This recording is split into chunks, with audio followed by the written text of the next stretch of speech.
हम आज के इस पहले लेक्चर में हम लोग जानेंगे कि हानिकारक कौन कौन से पौधे हैं और कौन कौन से ऐसे जंतु हैं जो मनुष्यों के लिए हानिकारक हैं। सबसे पहले हम जानेंगे हानिकारक पौधों के बारे में और फिर हानिकारक जंतुओं के बारे में, और अगले सेकंड लेक्चर में हम लोग जानेंगे कि लाभदायक पौधे और लाभदायक जंतु जो कि मनुष्य के लिए किस तरीके से यूजफुल हो सकते हैं, उनको हम सेकंड लेक्चर में जानेंगे। तो आज का जो पहला लेक्चर है उसमें हम लोग इस बात को जानने का प्रयास करेंगे कि मनुष्यों के लिए कौन कौन से पौधे हैं जो नुकसानदेह हैं यानी हानिकारक हैं, और कौन कौन से ऐसे पौधे हैं जंतु हैं जो कि मनुष्य के लिए हानिकारक साबित होंगे। तो आइए हम देखते हैं। सबसे पहले अगर हानिकारक पौधों की बात किया जाए, अगर हम हानिकारक पौधों की बात करें यहाँ से, तो सबसे पहले अगर बात आएगी तो गाजर की घास की बात करेंगे।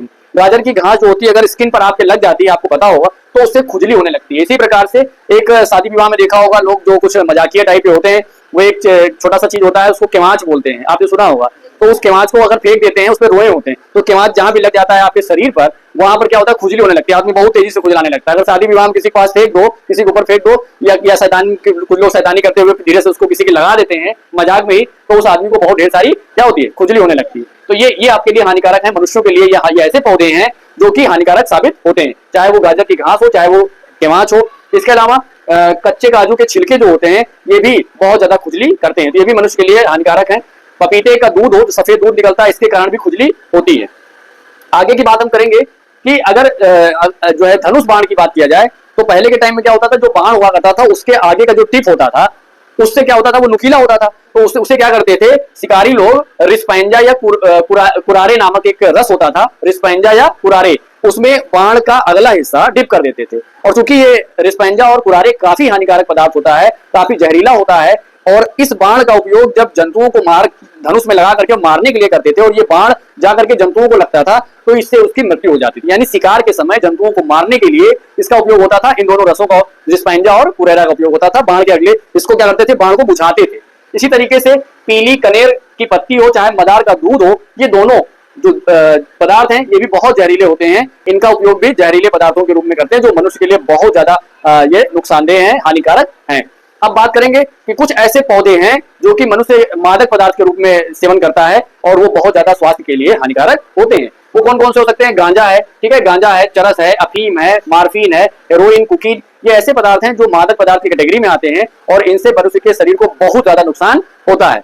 अब ये पदार्थ अगर लंबे समय तक कोई सेवन कर रहा है तो उसको बहुत ज्यादा नुकसान होगा, और इनसे जो बीमारियां, घातक बीमारियां हो सकती हैं, वो कौन कौन सी हो सकती हैं? वो है हृदय रोग हो सकता है, कैंसर हो सकता है, क्षय रोग हो सकता है, लीवर सिरोसिस बहुत गंभीर बीमारी है, अभी हम इसके बारे में डिटेल में बताएंगे। इसके अलावा मानसिक उत्तेजना हो सकती है, और स्मरण शक्ति, याद रखने की जो क्षमता है, जो हमारी कैपेबिलिटी है किसी चीज को याद करने की, उसमें कमी आ सकती है। ये आप पढ़ रहे हैं हानिकारक पौधे जो कि मनुष्यों के लिए बहुत ज्यादा हानिकारक हो सकते हैं। अब बात करेंगे कुछ ऐसे पौधे भी हैं जो मनुष्य को और दूसरे रूपों में भी हानि पहुंचाते हैं। कौन कौन सा? एक तो जैसे कवक है, ये दाद हो गया, खाज हो गया, गंजापन हो गया, ये भी जो है इन कवकों के द्वारा जो पौधे के रूप में है मनुष्य को हानि पहुंचाते हैं। क्षय रोग की अगर हम बात करें, अभी इससे पहले बात आई थी क्षय रोग की, तो क्षय रोग की अगर हम बात कर रहे हैं तो ये क्या होता है, इसको हिंदी में तपेदिक कहते हैं, या शॉर्ट फॉर्म में टीबी कहा जाता है, ट्यूबरकुलोसिस। ये एक ऐसी बीमारी है जिससे कि फेफड़े में संक्रमण हो जाता है, आपका फेफड़ा जो है इन्फेक्टेड हो जाएगा। क्या होगा इसके कारण? एक जीवाणु होता है जिसको माइकोबैक्टीरियम ट्यूबरकुलोसिस कहते हैं। क्या कहते हैं बच्चों?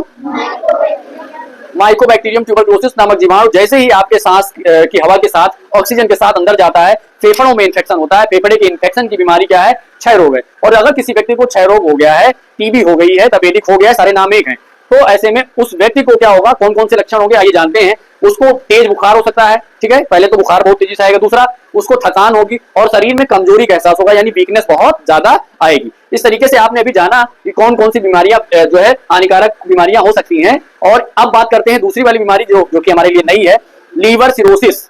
लीवर सिरोसिस क्या होता है? हमारा जो लीवर होता है उसमें इन्फेक्शन फैल जाता है। अच्छा, लीवर में जब इन्फेक्शन होगा तो वो लीवर स्वेल कर जाएगा, यानी फूल जाएगा, उसमें जो है उसमें सूजन आ जाएगी, और इस कारण से जो हमारे लीवर की कोशिकाएं होती हैं वो कोशिकाएं फूलती हैं, कोशिकाएं नष्ट होती हैं और लीवर में सूजन आ जाती है। इस बीमारी को लीवर सिरोसिस कहते हैं। और इसके लक्षण क्या है? लीवर सिरोसिस अगर किसी व्यक्ति को आ जाए तो उसको थकान बहुत ज्यादा एहसास होगी बच्चों, और क्या होगा, त्वचा में उसके खुजली होगी, वजन घटेगा और आसानी से घाव हो जाएगा। अगर किसी व्यक्ति को कहीं चोट लग जाती है तो उसको घाव बहुत तेजी से होगा, अगर कहीं ब्लड बह रहा है तो भी बहुत तेजी से उसका ब्लड आसानी से बंद नहीं होगा। तो ये सारे आपके लीवर सिरोसिस के आपके लक्षण हो गए। अब हम जानेंगे हानिकारक जंतुओं के बारे में बच्चों।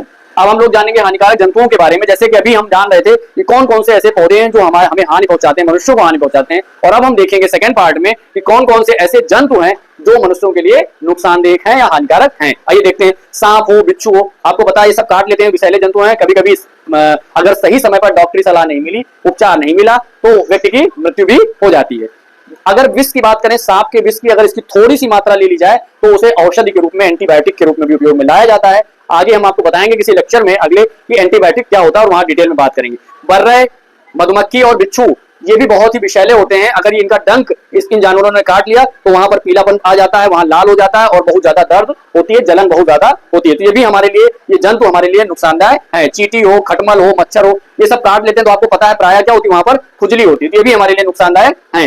अब हम बात करेंगे अगले चरण में, कुछ ऐसे रोगवाहक जीवाणु हैं, रोगाणु हैं, जो बीमारियों को एक स्थान से दूसरे स्थान तक ले जाने का काम करते हैं। इन एक स्थान से दूसरे स्थान तक बीमारियों को ले जाने वाले कारक को रोगाणु या रोगवाहक कहते हैं। ये क्या करते हैं, जैसे कौन कौन हो सकता है रोगवाहक में, मुख्य रूप से जिसकी बात हम लोग करनी है वो हो सकती है मक्खी, वो हो सकता है मच्छर। जो घरेलू मक्खी होती है वो बहुत ज्यादा बीमारियों को काज करती है। अब बात करेंगे मलेरिया की, तो मलेरिया किससे होती है आपको पता है, हम सब जानते हैं, मादा एनोफ्लीज मच्छर के काटने से मलेरिया रोग होता है। अगर हम बात करें घरेलू मक्खी की, तो घरेलू मक्खी से कौन कौन सी बीमारी होती है, हैजा होता है, पेचिस होता है ना, अतिसार, डायरिया, टाइफाइड जैसी बीमारियां होती हैं। और इनमें से कई ऐसी बीमारियां हैं जो दूषित जल से होता है। इसीलिए एडवाइस किया जाता है कि आप स्वच्छ जल पिए, साफ जल पिए, हाथ बार बार धोते रहें। ठीक है। अब बात करेंगे मच्छर से होने वाली बीमारियों की। जैसे कि मक्खी से भी अभी आपको बताया गया, वैसे मच्छर से होने वाली बीमारियां कौन कौन सी है, वो है dengue, chikungunya, malaria, filaria. Filaria जिसको कहते हैं फील पाँव, किसी व्यक्ति का जो पैर होता है वो स्वेल कर जाता है, फूल जाता है, तो इसको फाइलेरिया कहते हैं। इस तरीके से आप देख रहे हैं यहाँ पर कि कौन कौन से जंतु हैं जो हमारे लिए हानिकारक होते हैं। अब हम उन जंतुओं की बात करेंगे जो जैसे काटने वाले में सबसे पहले आता है, बाइट करने वालों में कुत्ता। अगर ये काटता है तो